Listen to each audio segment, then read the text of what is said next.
My name is Gabriel Cousens. I'm a holistic physician. I'm also a licensed homeopathic physician in the state of Arizona. I'm a psychiatrist and family therapist. I also use the modalities of not only homeopathy but Ayurveda and meditation. I've been teaching meditation since 1973, as well as natural healing and some elements of Chinese medicine in my overall holistic practice. I'm 57 years old, and I've been doing live food since 1983. I wrote my first book on live foods, The Spiritual Nutrition in the Rainbow Diet, in 1987. And my next major book was called Conscious Eating, which just came out. It started in 1990, but also revised edition with 5 new chapters having to do with the biologically altered brain, the biologically addicted brain, super nutrition for pregnancy, and how to individualize your diet to maximize your vegetarian diet lifestyle. The biologically altered brain I've mentioned in 2 of my books. One is called Depression Free for Life, and my new edition of Conscious Eating. They complement each other because in terms of live foods, but really in I would say a broader perspective, what I see in our society as a psychiatrist, a family therapist, and a holistic physician is that there's a consistent degeneration that's happening with each generation. And I feel it's because of that degeneration, the brains of people are beginning to, in a sense, become biologically altered. And I see it as an epidemic. There's like 40 million people who are depressed. There's 8 million children who are given Ritalin. Up to 10% of the child population now is diagnosed as hyperactive. We have 50 million alcoholics. We have people who are taking in this country 5 billion tranquilizers a year. As many as 10 million people are taking marijuana each week. 2.2 million people are taking cocaine. Something is out of balance. And instead of saying, oh, it's just kind of a psychosocial problem, I've tried to look deeper into the question. And that question has taken me to the work of Price and Pottinger and their studies, where they took, Dr. Pottinger did a 10-year cat study.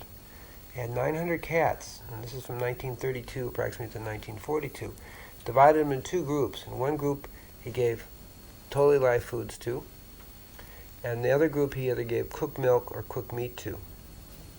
The cats that were given the live food for the duration of the study were very healthy cats. They had no changes in their mental state as measured by their purring, by consistent behaviors, by their lack of violence and viciousness and scratching, biting, and so forth.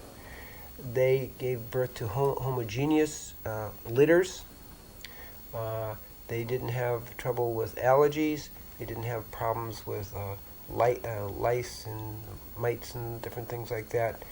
And they were generally, consistently very healthy. Okay. The second group, who were given the cooked food, in each successive generation there was a breakdown in the quality of health. And that breakdown included the immune system beginning to go, so that by the 3rd generation, 100% of the cats had allergies. They had mental changes. They didn't purr anymore. They were violent. They scratched. They bit. Their behaviors were irregular. On the physical plane, they actually had a change in the bone structure. In the 1st generation of these cats, they had about 17% calcium in the bones. By the 3rd generation, their bones were like rubber, and they had only 1.5% calcium. It's a big jump. On the physical plane also, they had heart disease, they had nearsightedness, farsightedness, malocclusion of the jaw. They had physical changes in these areas here, palate changes. They had a significantly weakened immune system. They had consistent infections in the bladder, the kidneys, the adrenals,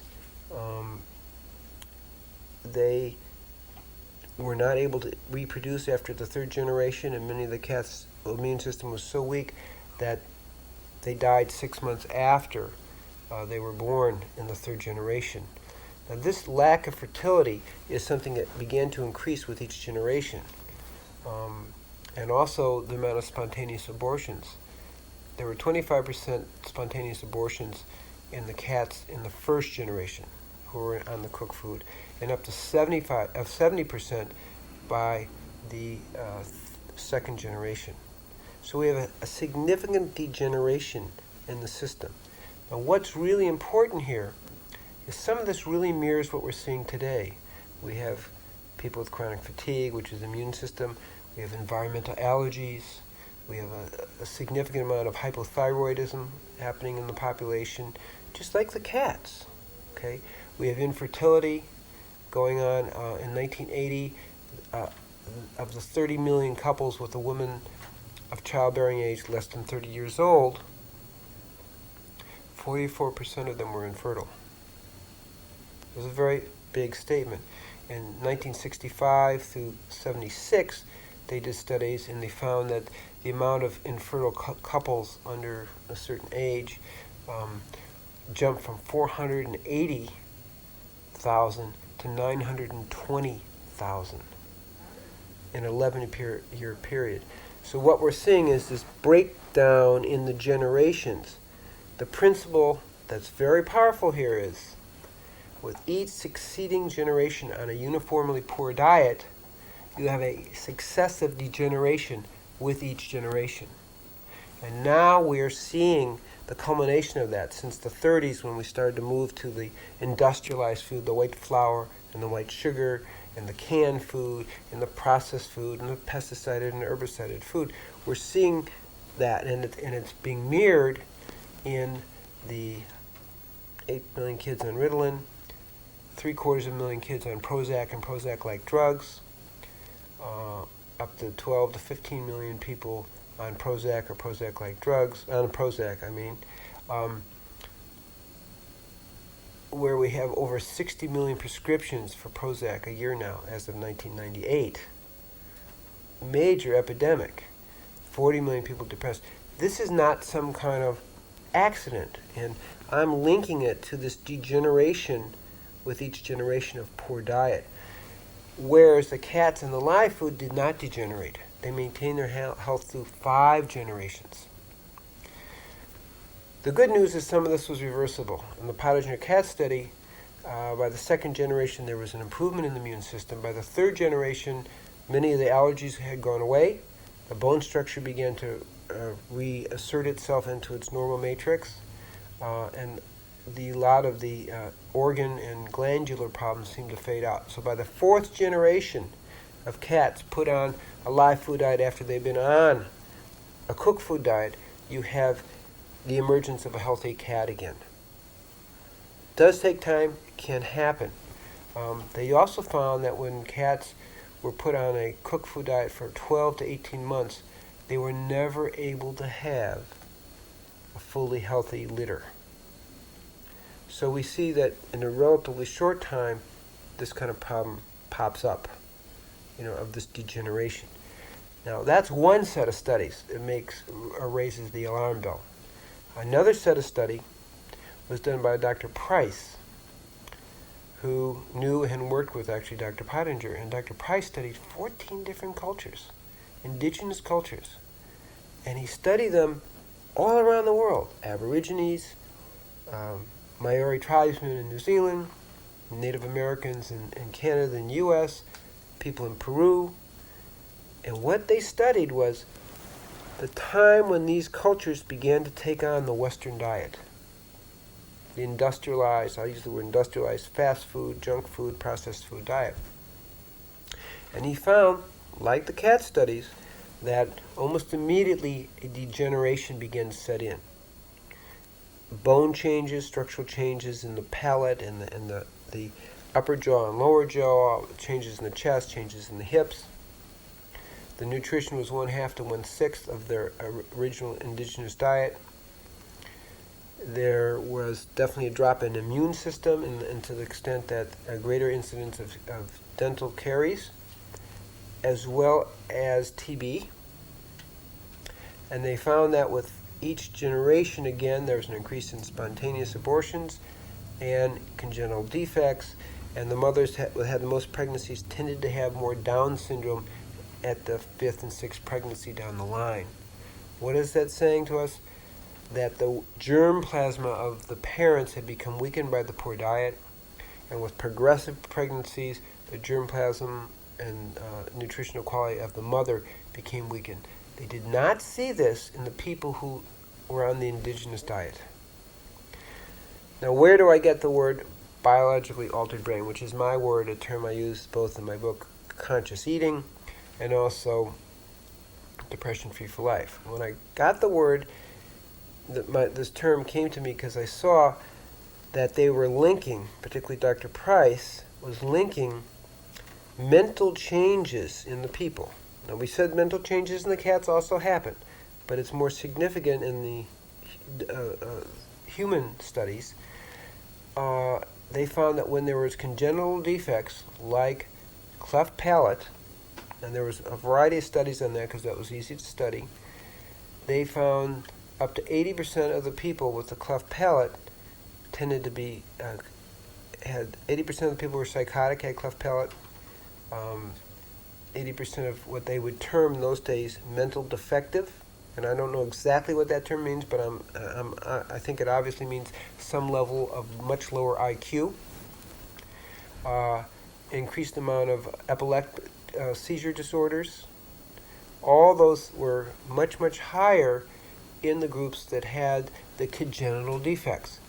Now we take one more step there and we start linking congenital defects to poor diet or poor germ plasma, which is the sperm and ova, and we begin to see a pattern. It's the same pattern we saw in the cats. Degeneration of mental state, degeneration of physical health. In the same way, in the 14 different cultures, we have degeneration of mental state and degeneration of physical health. They also studied juvenile delinquents, and they went to the Cleveland pre-juvenile hall, and they studied the structures, Dr. Price did, of their facial structures.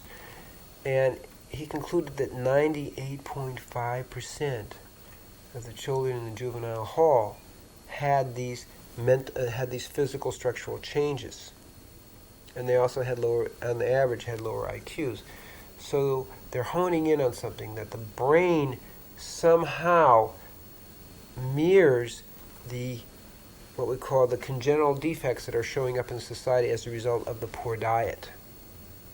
And that's where we make that extrapolation into what I call the biologically altered brain.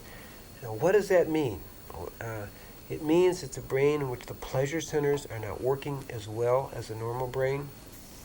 Now that sounds like a nice, interesting theory, the pleasure centers in the brain, but in 1990, Drs. Noble and Bloom actually discovered a genetic defect, and they found that in 69% of alcoholics, it's a very high percentage, there was a defect in the dopamine pleasure center system, where people had about 1/3 less dopamine receptor centers in the brain, which means that it was much harder for them to have pleasure and feel good.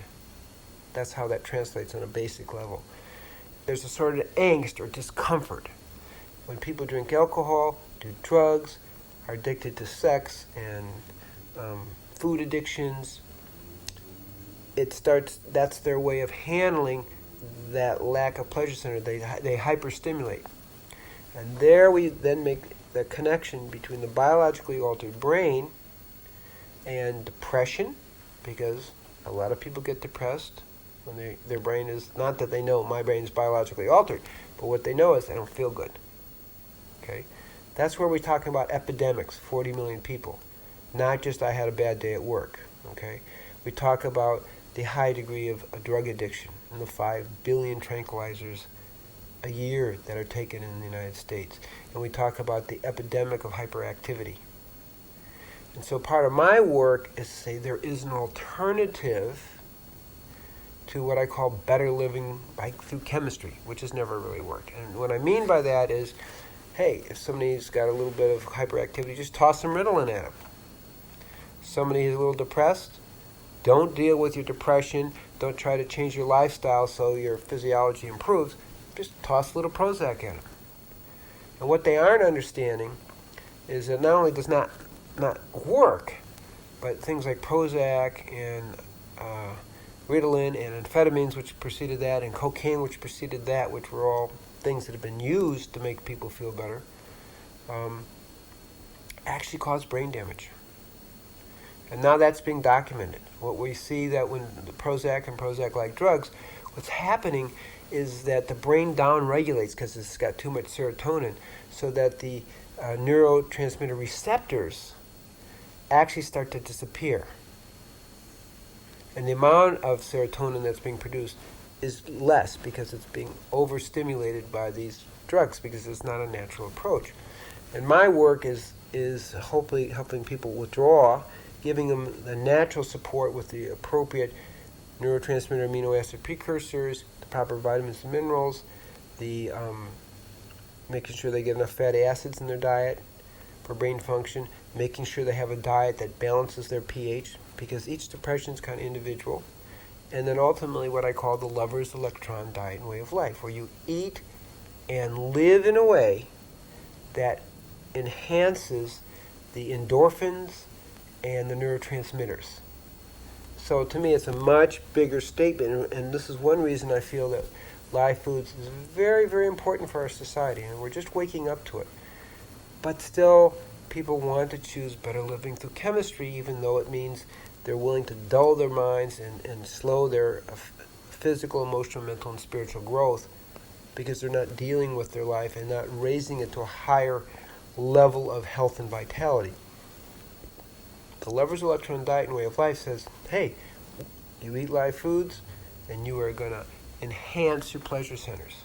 In my work, my gift at this point I'm offering to society to say, wait, we have an option to better living through chemistry. And that option is to choose health and vitality with the Lover's Electron Diet and Way of Life, where we can actually heal the hyperactivity and heal the biologically altered brain that causes depression, hyperactivity, drug addiction, alcohol addiction, and other addictions.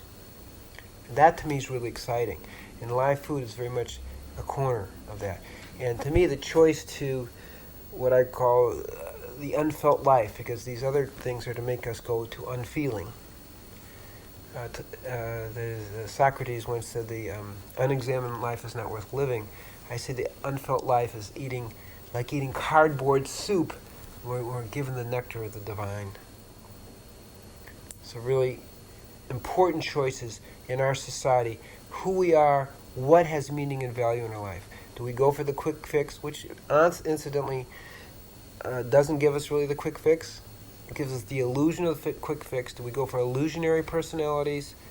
Do we go for not only illusionary personalities, but high risk of side effects, 3 times higher rate of suicidability that you get on Prozac and Prozac-like drugs? Or do we go to something that builds our foundation so we can grow as full physical, emotional, mental, and spiritual beings? And so this is a really important choice that we in our society have to make.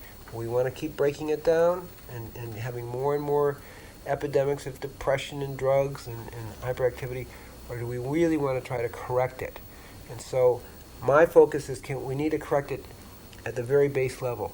What we take into our bodies affects our minds, our spirit, our thoughts, and the very nature of the expansion of our consciousness.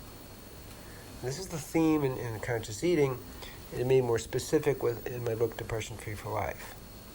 Well, my experience is, and the reason I set up the Tree of Life Rejuvenation Center in Patagonia, Arizona, which is on 166 acres in the mountains up there in southern Arizona, is that people need to experience it. For a lot of people, the transition's the hardest part of it because it's new territory. People often call me, they're post-drug use, post-alcohol, or they have depression, and they'll come I need a few days to really develop a full program. I'll see them for a few hours, like 3 hours, and try to decide what kind of diet they should be on, a higher protein diet, if they're a fast oxidizer, or a lower protein diet, high complex carbohydrate, that kind of thing. And then I'd like them to experience the lifestyle. So we have a variety of programs over a period. Now, to me, the transition takes about 2 years to be really successful and be done in a peaceful way, okay, where it's one step at a time. In my book, Conscious Eating, I talk about the transition as you let go of beef, and then chicken, and then fish, and eggs, and then dairy, and this happens over progression until we finally get to a certain percentage of raw, and then we're increasing that raw and organic food, because organic is very much part of it. So I have workshops. We have a thing called Arizona Live, where people come for a weekend experience to get a feeling for it. We do spiritual juice fasting experiences, which is the most powerful and most effective way I've seen for people making their transition, because they really can get the feeling, the wonderful ecstatic feeling of what it means to have a body where the energy moves freely through, where we can become superconductors of the divine energy. It just happens for a lot of people that way, and it's like a delightful surprise. Then I have courses for the mind, I call 0 Point, and we also have food preparation courses. We have a delightful 14-day cuisine, and we have different international live food dishes in each day, so people are exposed to a full range of that.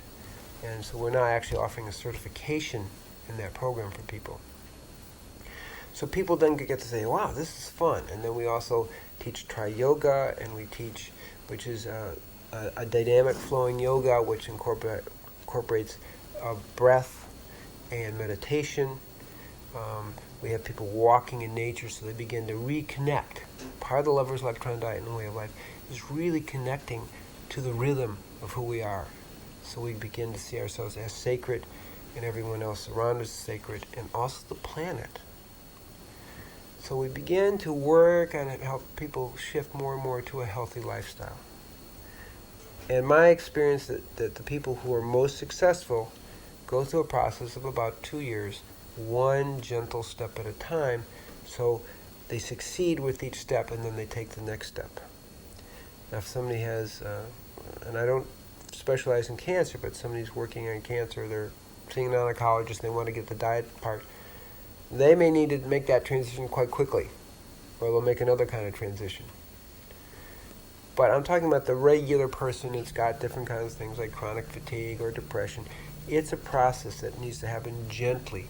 People move too fast, they can get really out of balance, because the live food diet has a lot of dynamic energy, and people need to build up their ability to handle that energy and power. So that's how I see it. And that's how I set up our training and our experiences. So people come for the fast, they come for this training, that training, training in sacred relationships. Different things that get them there to be part of that. And relationships are an important part of, they're not a required part, but they're an important part of living this Lover's Electron Diet and Way of Life. Because that's a diet and way of life in which you are in love with yourself and other people and the whole planet. And encourages that sense of well-being. But we also know in terms of health, vitality, longevity, that being in relationship is important. 2 out of 5 people who are married are happy. 1 out of 4 single person is happy. And 1 out of 7 divorced person is happy. So the statistics are there. And we also know that spiritual life is part of it. And we emphasize spiritual life, not just doing a few ceremonies, but whatever your path is, getting deeper into it. They found that people who are on some sort of spiritual path, doesn't matter what it is, are twice as happy as people who aren't. And those are like studies that have been done. I emphasize exercise as part of it. And you don't have to be an Olympic workout to do this. You just have to do, maybe walk 3 or 4 times a week for a half hour, 45 minutes, and it gives you 90% of Olympic exercise, and has definitely an antidepressant effect, but in a sense, an endorphin effect and a sense of well-being effect. Adequate sleep is important. Open your heart to others, being in as a loving relationships. Also, Touch, some kind of touch in your life is important. And even sexual activity, not even, sexual activity, there was research done in 1997 in England where they found that men who had orgasm twice a week actually had half the mortality as men who didn't. That's a big statement. That's men from ages 45 to 60. And we also know that it adds years to women's life too. They have adequate and healthy sexuality.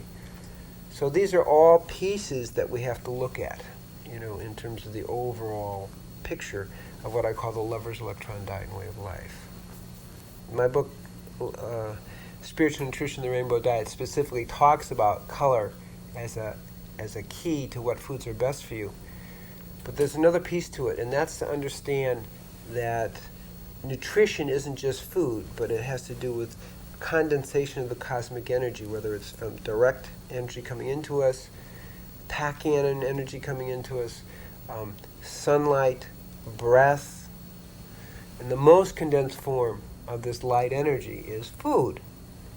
And as that, it is light energy, it is the vibration of the photon energy from the sun and the different rays of that photon energy. So different foods are gathering in different rays, different parts of that spectrum, and they stimulate our endocrine system, they stimulate the immune system, our glandular system in different ways, the organ system, so that when you have the full spectrum of the rainbow throughout the day, you're stimulating all your glands and organs, and for people who are into the more esoteric, the chakra systems, which are directly connected to the glands and organs. And so it's like getting an energetic massage of all our different systems.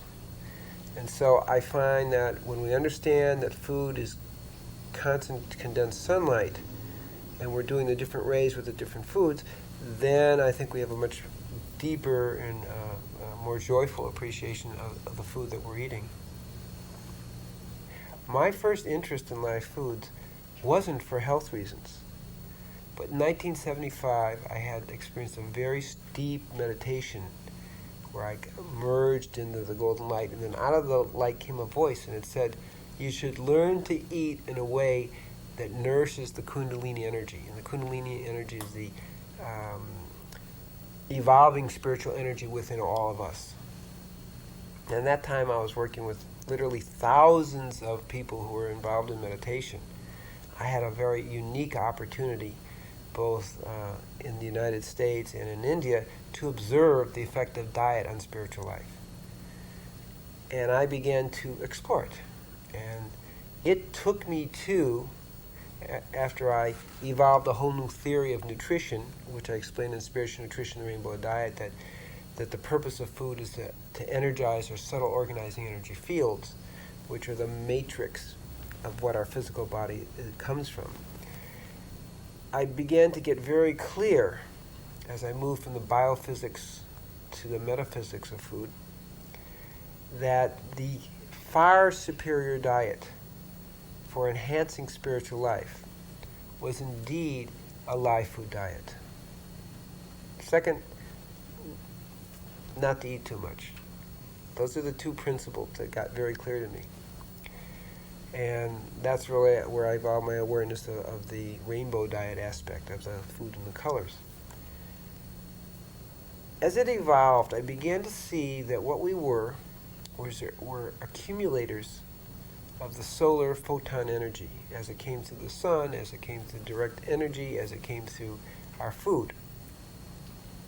And many of us suffer from malillumination. Not enough light. Okay? And when we took this light in via the electrons being gathered from the sun through the chlorophyll and then stored in the carbon-carbon bonds and carbon-hydrogen bonds, and we took that into our cells, that light was released into us and stimulated an inner light. And when we really understand about who we are as beings, we actually give off biophoton energy, which can be measured. And Dr. Pop in Germany measures the biophotons. And when you're really healthy, you give off a lot of biophotons. When you're not healthy, hardly any is given off. And his research led to the point of the main way, cooked food, basically all the biophoton energy is lost. Irradiated food, all the biophotons are lost. Microwave food, all the biophoton energy is lost. Live food, that's the only way. And the biophoton energy is transferred into macroglobulins, like the hemoglobin and enzymes, which is the main thing we get in a lot of live food. And if you see enzymes as vortexes of energy, they're actually transferring this incredible energy into us. The biophotons are needed for the communication within the cells, from the cell nucleus to the cell membrane, and between cells. And without that, we're kind of losing the way cellular and intercellular communication. So this biophoton energy is a direct measure of how much light we're emanating. Okay, and that's a very important principle. So I saw, wait a second, we are accumulators of light. The cleaner our body gets, a certain vortex energy begins to evolve that's running through us. And I do a lot of fasting, and this is partly where I picked it up, because fasting is like more intensified life food lifestyle. And I saw myself and saw others as having this vortex of energy, and that the more live foods we do, the more that vortex of energy begins to act as a superconductor of the life force. And as we become more superconductors of the life force, we feel, and of course I come from my own experience first, we can feel that life force, that spiritual force moving through us in a way that we can just move into ecstasy on a regular basis, and it actually becomes part of our life. And when you're walking around feeling this incredible life force, this superconductor life force, this ecstasy all the time, you begin to understand that you are a divine being. And the more you feel it, the more you understand it, and the more it becomes part of your consciousness. I call it divine behavior modification. And it's true. Because the more you experience your own divinity by feeling the succulent, ecstatic energy of the divine moving through you, the more that just becomes who you are. And you begin seeing and feeling that way. And that way you become more open to the divine experience. You become more open to the sacred, which is there all the time in our life. But you become more open to it because you're feeling it, you're attuned with it, you're being ecstatic with it. Not only do we have enhanced spiritual sensitivity and sensitivity to the sacred in every way, whether it's our sexual life or it's our emotional life or our spiritual life, but actually physically, there's just a lot more energy. When I was 22 and captain of an undefeated football team and inducted into the National Football Hall of Fame and all New England middle linebacker, I could do 70 push-ups. On my 57th birthday, 35 years later, I did 470 push-ups. So I'm getting more limber and more strong with age. And I will continue to do so. I have no question about that. Okay? And that's what's exciting. It works in every level of our being to take us to the full potential of who we can be as human beings. And that's why I'm an advocate of live foods and the live food lifestyle, and what I call it the lover's electron diet and way of life, because you really feel in love with yourself, everybody else, and the whole planet. The reason I so much enjoy teaching live foods, and I am an advocate for it, and have written about it in my books, Spiritual Nutrition, the Rainbow Diet, and Conscious Eating, Depression Free for Life, and why we start a center for it, the Tree of Life Rejuvenation Center, is I see that the future wave of how we can heal the biologically altered brain and bring our society back into a healthy state, and how we can, in a sense, create an evolution in our society on a spiritual level so that people can be in touch with the sacred in their life and the sacred in everyone else's life, and in that sense be part of the healing and transformation of the whole planet.